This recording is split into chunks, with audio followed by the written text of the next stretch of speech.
Day 2, let's rock and roll. Again, we're circuiting our exercises here so that we can keep our heart rate elevated while we're doing it, because we can get more bang for our buck by doing these exercises this way. If we would just simply focus on cardio the whole time, we would get our heart rate up, great, but we wouldn't be correcting movement patterns and building certain muscles that we need for playing pickleball, because that's the ultimate goal here, is to be a better pickleball player and to be a healthier one at the same time. So the first exercise we're going to do is a single leg deadlift. So don't grab a lot of weight here, and actually don't even use a weight if you're new to this. But what I'm going to do is I'm just going to, from opposite hand to foot, so I'm going to go right hand to left foot, I'm just going to hinge over. So you'll notice that I'm very willing to get my hips back. I kind of unlock my hips here, and then it's right hand to left foot. So notice how I'm not rounding my back. What this is practicing is it's practicing keeping your shoulder blades back and using your glute. So what this is this is a motion specifically for your left glute here. So your left cheek, as much as you can feel there, the more your back is going to be protected. So Tyler's going to give it a go for us, and you're going to watch me cue him as well. So again, a lightweight is all you need here, because the whole point is to find that work in that glute. So the glute that has the foot on the ground. There we go. So what we're going to do is we're going to hold at the top for 3 seconds. He's going to squeeze that glute. He's going to squeeze, squeeze, squeeze, and he's going to find that. Yep, and then he's going to do 3 of them. So he's going to keep that squeeze that he just found. So, but the isometrics are going to help us find what we're looking for, and this is what's going to help protect our low back here. So I know this might look scary at first, thinking my back can't handle that. Your back can't handle this because you also don't do them. But obviously that means we can't just jump in the deep end and use a big heavy weight and do it in correct form.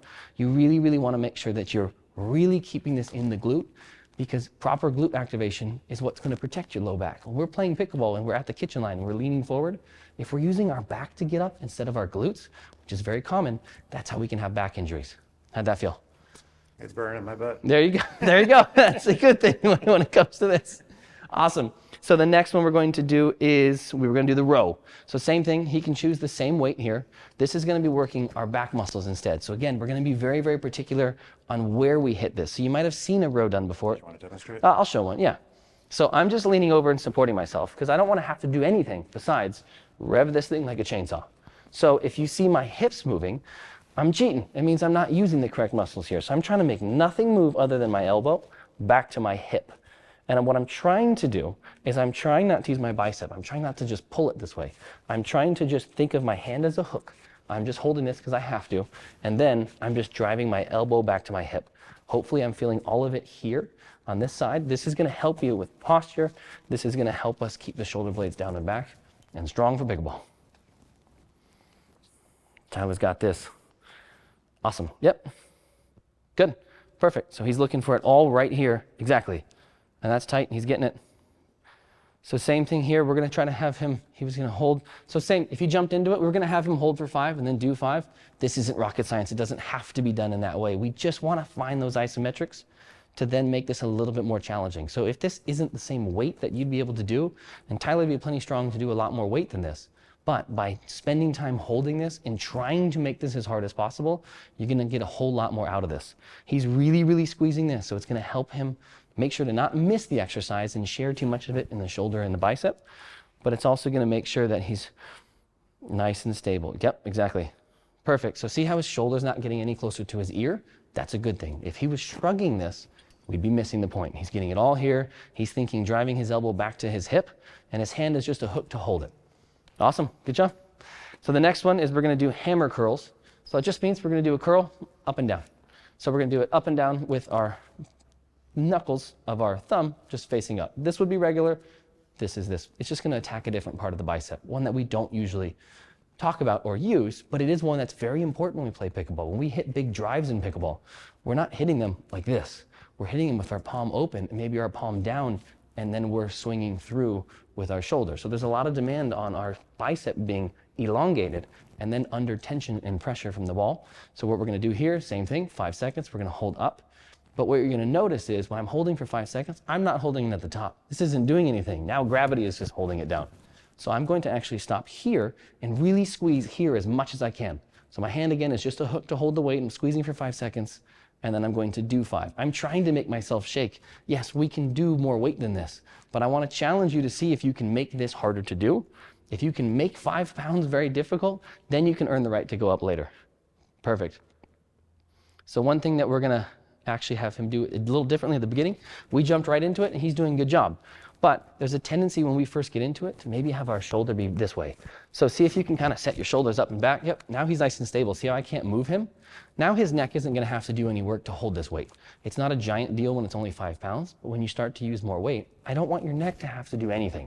This is for right here, for better drives in pickleball. It is not for your traps. Good, so he's really, really squeezing. And same time, when he goes to the bottom, he's not going all the way to the bottom, or I'm gonna have him actually stop there. There you go. And then back to the top to where he still feels the squeeze. If he went any higher, he wouldn't feel the squeeze anymore. It would just be gravity. And if he went any lower, you kind of feel your arm disengage, and then a little bit of momentum will help you start again. That's a good way to make the weight even lighter than it is, and missing a little bit of the work and the potential gain that we can have from it. Awesome. Cool. Now let's move on to the triceps instead. So same thing, challenge yourself to hold for 5, do 5. If you need to add on some extra ones, more than welcome. So now we're gonna do triceps, and we're gonna do it where we're gonna support ourselves a lot like that row. So I don't want anything to have to do anything here except my hand is gonna extend. So my elbow is not moving. Notice if I start moving my elbow, now I'm using my shoulder. That's not enough work to get this shoulder to improve. I wanna just have my tricep be it. So just the back of my arm. This is a great one for leaning out the back of the arm too, to get that kind of cut that we're looking for. But at the same time, it's amazing for overheads in pickleball.